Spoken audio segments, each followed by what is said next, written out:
Hello, ladies and gentlemen. This is your girl Mitzi, and this is Mitzi. And let's think about it today. We are thinking about menopause. Let's be honest, this is a very big taboo for women.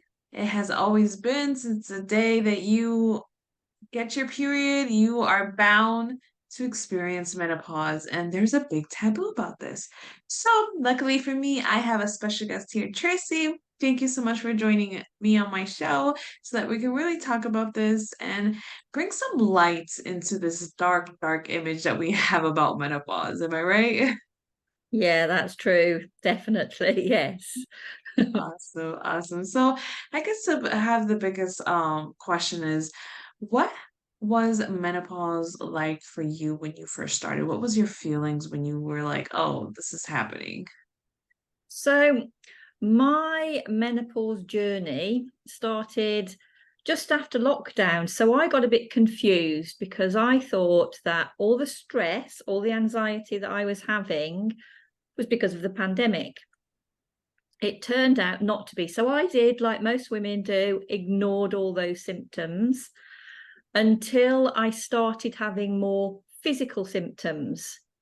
So changes in my menstrual cycle that became quite severe and quite debilitating for me. So I had quite extreme symptoms by the time I eventually thought maybe this is menopause. So I was having my menstrual cycle became incredibly heavy, incredibly painful, so much so that I would be literally shaking and crying because I was in that much pain. And I thought, well, maybe all this anxiety has led up to this. And I hadn't clicked because I was a little bit older than we normally expect women to go through start the menopause transition.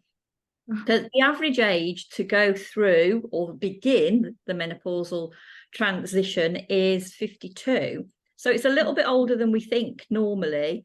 And I was 55. So I thought I'd swerved everything. I thought I'd missed it all. I'd come out the other side and I was, yay. No. Right. Turns out that my symptoms were on the extreme side of things. And by the time I actually started talking to professionals, medical professionals about it, they were also like, one, you should be out the other side. Even my gynecologist said, oh, you should be out the other side by now. And two, why are you getting such extreme symptoms? Which Yeah. was, and I was like, well, this is a bit of a disconnect here. I'm female. Yeah. So surely the gynecologist should understand that the actual spectrum and the actual amount of time that you can go through menopause is quite long. So, and that's another misconception we get, that like you Yeah. start this menopausal transition. So the bit that we go through with all the hormones going all over the place and that cause the big symptoms, that's your perimenopause. Okay. So that can last, we don't know how long. We're all individual. So it can Okay. be for some a couple of months, it can be for others years. I mean, it's been documented up to 10 years. I'm 58 this year and I am still getting symptoms. So it can go on for a long time. In fact, this morning I've had a migraine that I haven't had for ages, and that was one of my big symptoms. And I haven't had one for about 6 months. So I'm like, this is a bit wrong. So, and that is the thing. These hormones can throw these curveballs at us when we're least expecting it. And that Oh, I think wow. is part of the problem with dealing with it, Yeah. which Yeah. is, yeah. And we're women, we like to nurture people, we like to look after people, but the one person we always forget about is ourselves. And we put ourselves to the side and we put on our little capes and we carry on and pick everybody else up around us, and we think, oh, I'll get over it, it'll be gone in a minute. And Yeah. sometimes it isn't. And I think that is where we have a lot of disconnects with going through this menopausal journey. And it is a journey because once you've gone through this menopausal transition, you're in postmenopause. And that's when you can get other symptoms like your osteoporosis. there's increase in your heart condition, all those sort of things that we forget about. And it's still Yeah. part of the menopause journey. So Goodness. yeah, this is what a lot of the struggle is. And I think that women are often in denial. We don't want this. We don't want to go through this. We And we really don't expect it. And it's never going to happen to me, type of thing. Yeah, we rather live in denial than actually embrace it and try to go with the flow instead of just resisting. Because with everything that you just said, it does sound like it's a journey, and it sounds like, yeah, you're never really gonna know what to expect, but it's a dreadful journey because so many things happen. Our body sounds like it's breaking down, and it's not like that. It may sound like that, but in reality I know it's not like that. And I'm kind of surprised to hear that you are in your 50s and closer to now 60s now, because you don't look it. You know what I mean? You look really well. You know what I mean? So I thought you were like maybe 45 and you just experienced it sooner. But no, you're over here already in your 50s and still embracing the waves that come with menopause.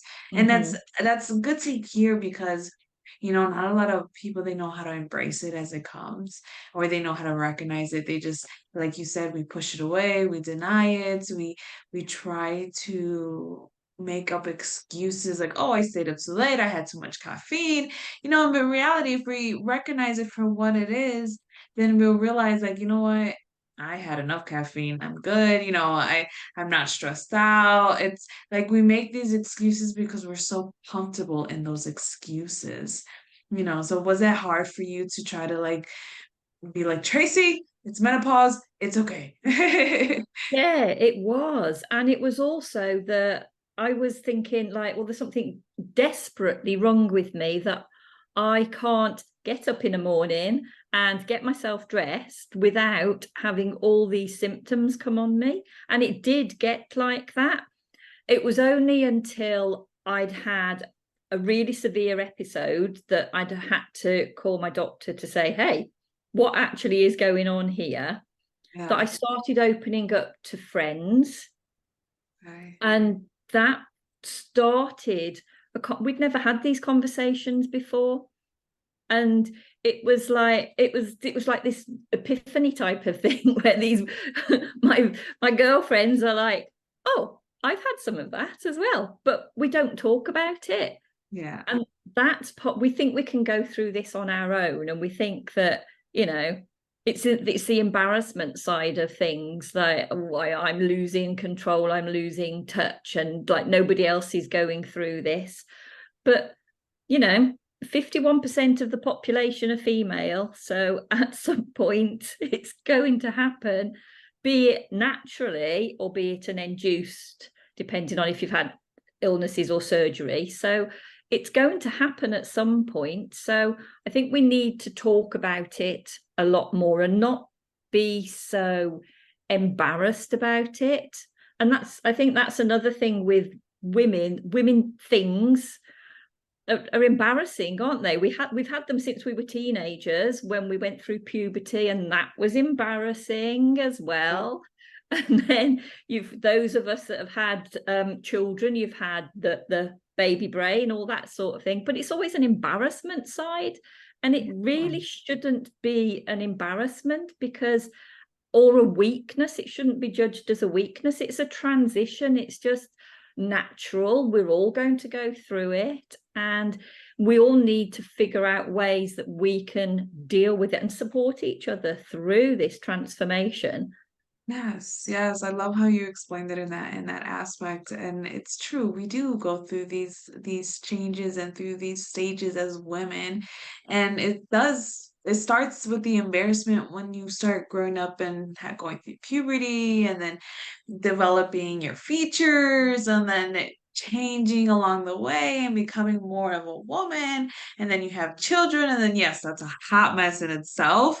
It's a roller coaster that it's, oh my goodness. And then that I just finished getting off of, and I don't want to get back on. So I guess my next stop is going to be through menopause. And one of the things that I hate to hear is that once you go through menopause, you're considered to be less of a woman.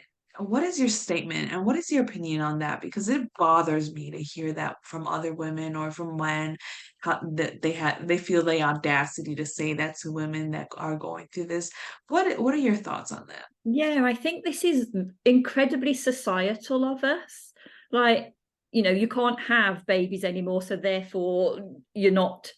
And that seems to be a quite a Western way of thinking as well, because there are societies around the world where, as you become an older female, you become vilified, you become the go-to person, But Yeah, in the Western society, it seems to be looked at as a weakness.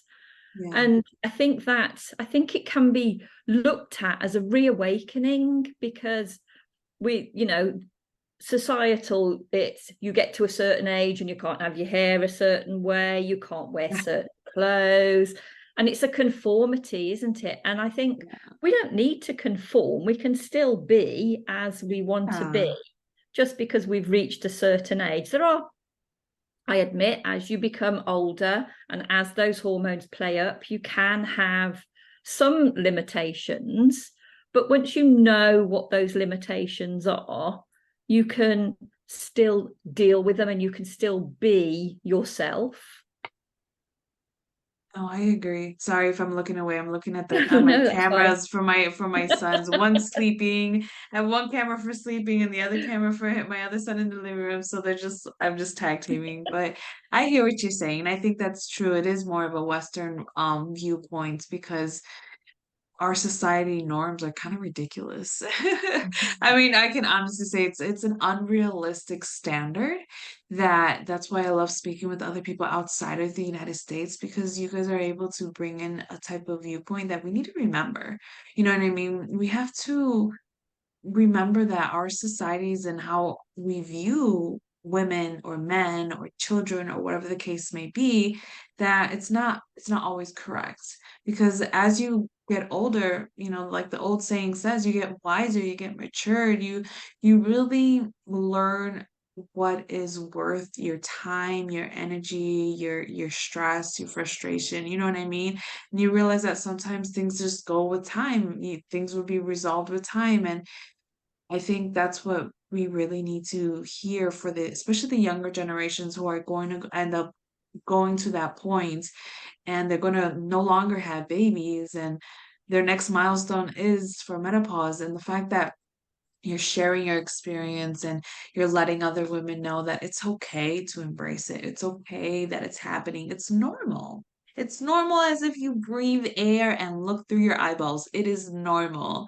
And I Exactly. think Yeah. and I think one of my biggest questions is like I know you said that you were talking with your girlfriends, but what really made you like, you know what, somebody else outside of my community or my circle also needs to think outside of the box. You know what I mean? When did you realize like it was time for you to share this voice of yours?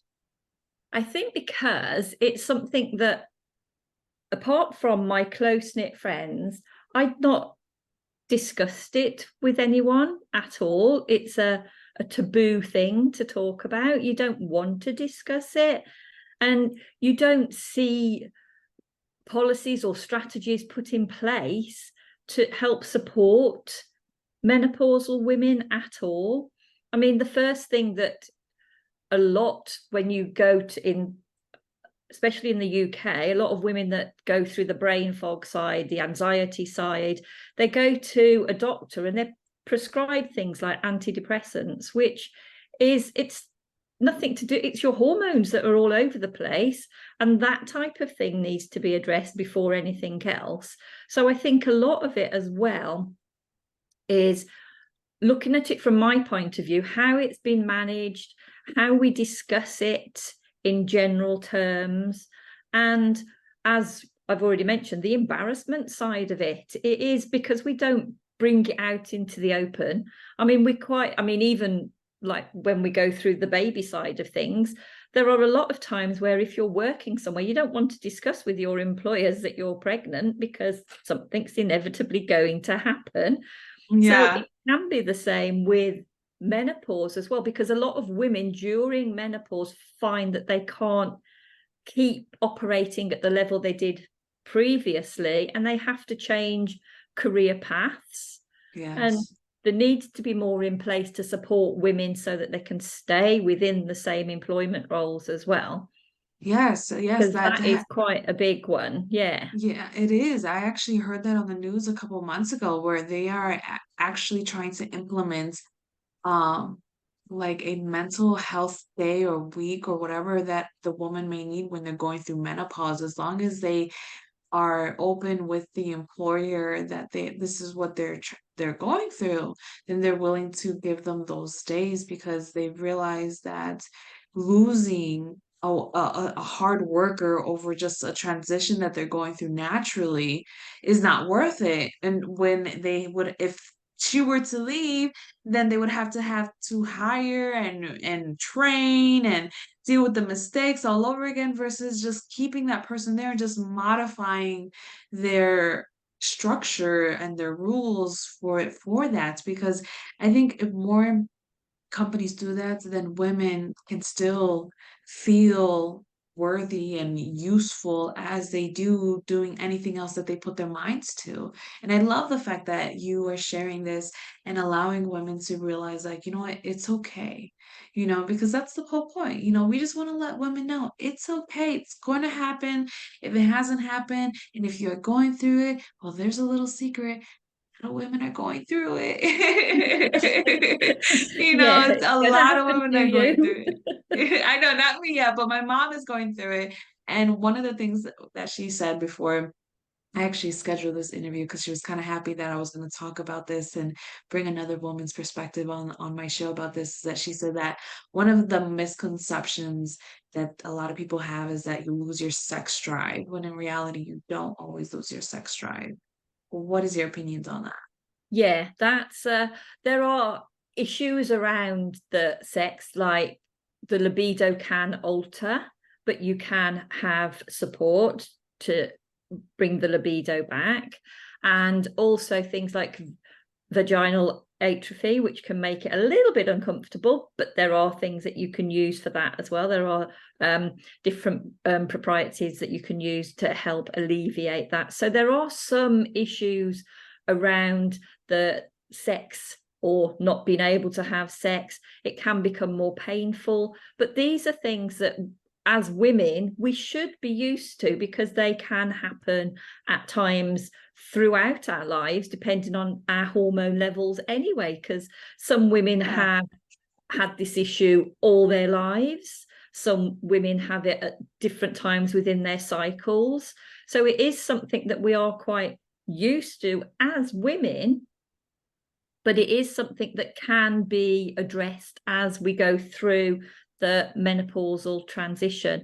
And I've had within my own group, I've had women that say it's gone the other way.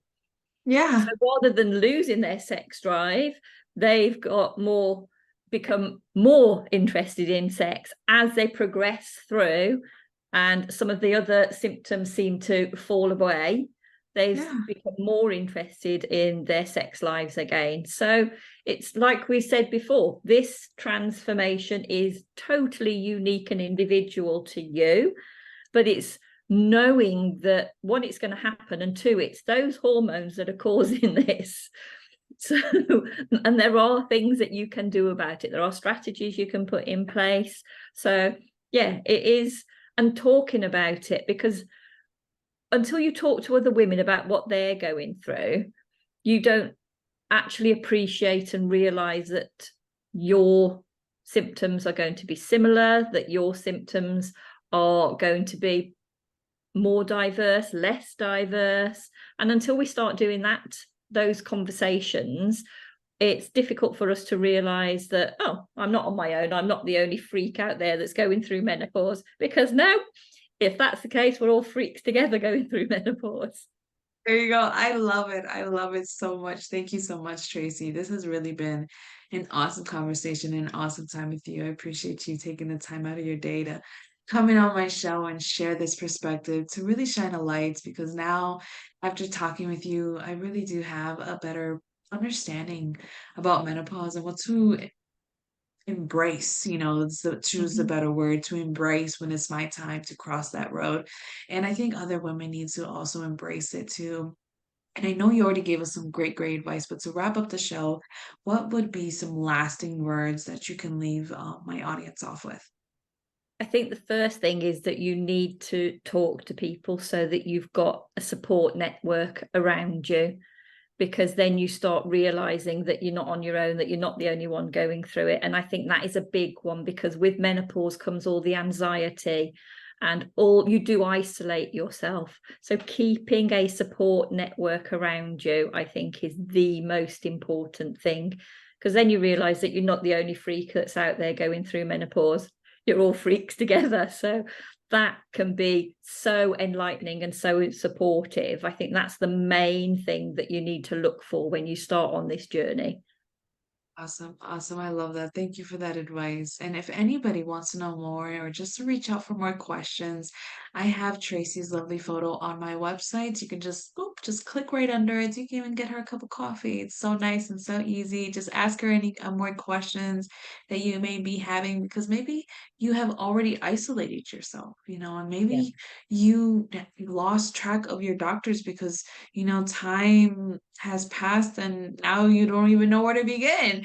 It doesn't matter if she's in the UK or United States, Australia, wherever that anybody could be. Mm.